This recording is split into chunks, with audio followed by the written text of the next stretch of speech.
নমস্কাৰ। আজি মই আপোনালোকৰ কাৰণে আগবঢ়াইছোঁ টেঙামৰা জাম। একেবাৰে সহজ পদ্ধতিৰে মাত্ৰ দুবিধ সামগ্ৰীৰে প্ৰস্তুত কৰিব পাৰোঁ আৰু বছৰ ধৰি সংৰক্ষণ কৰি থ'ব পাৰোঁ। কিদৰে বনাইছোঁ জানিবৰ বাবে ভিডিঅ'টো শেষলৈকে চাই থাকিব আৰু ভিডিঅ'টো চাই ভাল পালে লাইক, কমেণ্ট আৰু চেনেলটো ছাবস্ক্ৰাইব কৰিবলৈ নাপাহৰিব। এনেদৰে জাম বনাই আমি ৰুটি আৰু ব্ৰেডৰ লগত খাব পাৰোঁ। এতিয়া আহকচোন ভিডিঅ'টো আৰম্ভ কৰোঁ।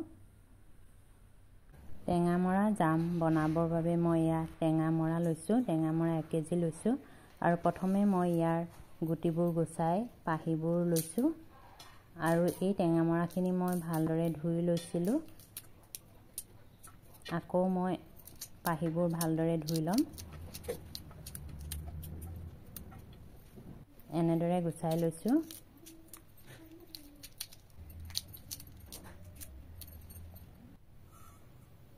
আৰু এয়া মোৰ গোটেইখিনি গুচাই হৈ গৈছে। মই এইখিনি ভালদৰে ধুই ল'লোঁ আৰু এতিয়া গেছত কেৰাহীখন পাতি তাতে অলপ পানী দি ল'লোঁ আৰু পানীখিনি অলপ গৰম হ'লত মই এই পাহিবোৰ দি দিলোঁ।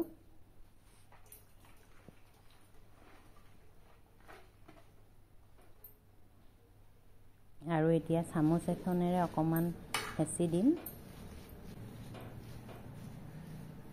পাহিখিনি যাতে ডুব যায়। আৰু ইয়াতে মই এতিয়া পানী আকৌ অলপ দি দিছোঁ। এই কাপটোৰে মই 4 কাপ পানী দি ল'লোঁ আৰু অলপ সময়ৰ কাৰণে ঢাকি দিছোঁ সিজিবৰ বাবে আৰু মাজে মাজে মই লৰাই থাকিম।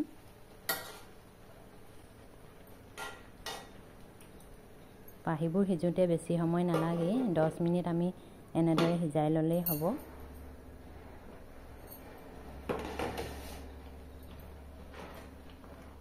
আৰু হেতাখনেৰে অকণমান হেঁচি দিছোঁ আৰু মাজে মাজে লৰাই আছোঁ।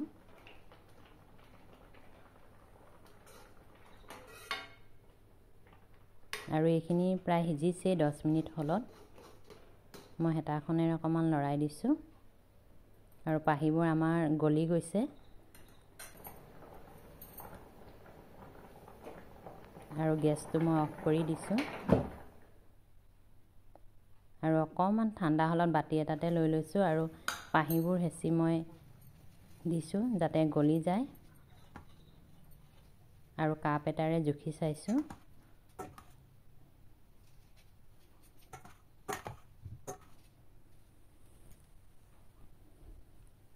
এয়া মই জুখি ল'লোঁ।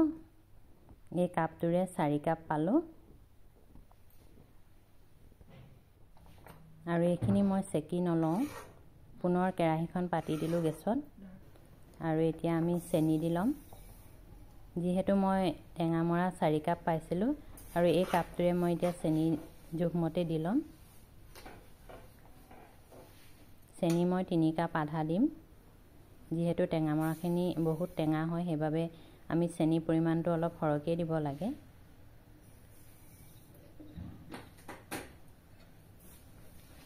আৰু ভালদৰে মিলাই দিম। গেছৰ ফ্লেমটো মই কমতে থৈছোঁ আৰু হেতাখনেৰে ভালদৰে মিলাই দিছোঁ।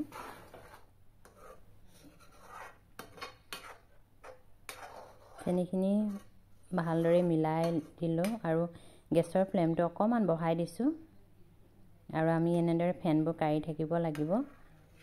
জামত ফেন থাকিলে জামখিনি দেখিবলৈ ভাল নহ'ব, সেইবাবে ফেনখিনি আমি কাঢ়িব লাগিব।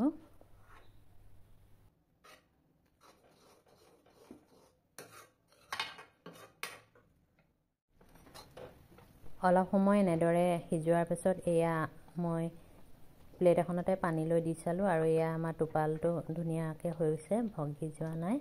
এতিয়া আমাৰ হৈয়ে গৈছে। মই এতিয়া টেঙা ৰস 1 চামুচ দি লৈছোঁ আৰু এইখিনি ভালদৰে মিলাই দিছোঁ আৰু গেছটো অফ কৰি দিম।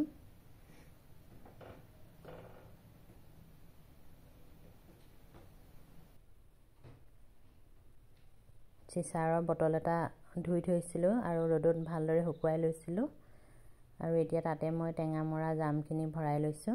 আমি গৰমে গৰমে ভৰাব লাগিব, ঠাণ্ডা হ'লে গোটা মাৰি যাব, বটলত ভৰাবলৈ অসুবিধা হ'ব। আৰু এনেদৰে মই 2 ঘণ্টা ৰুম টেম্পাৰেচাৰতে থৈ দিছিলোঁ আৰু ঠাণ্ডা হ'লত এয়া ইমান ধুনীয়া হৈছে জামখিনি, দেখিছেনে? আশা কৰোঁ আপোনালোকেও এনেদৰে বনাই খাব। আজিলৈ আহোঁ, ধন্যবাদ।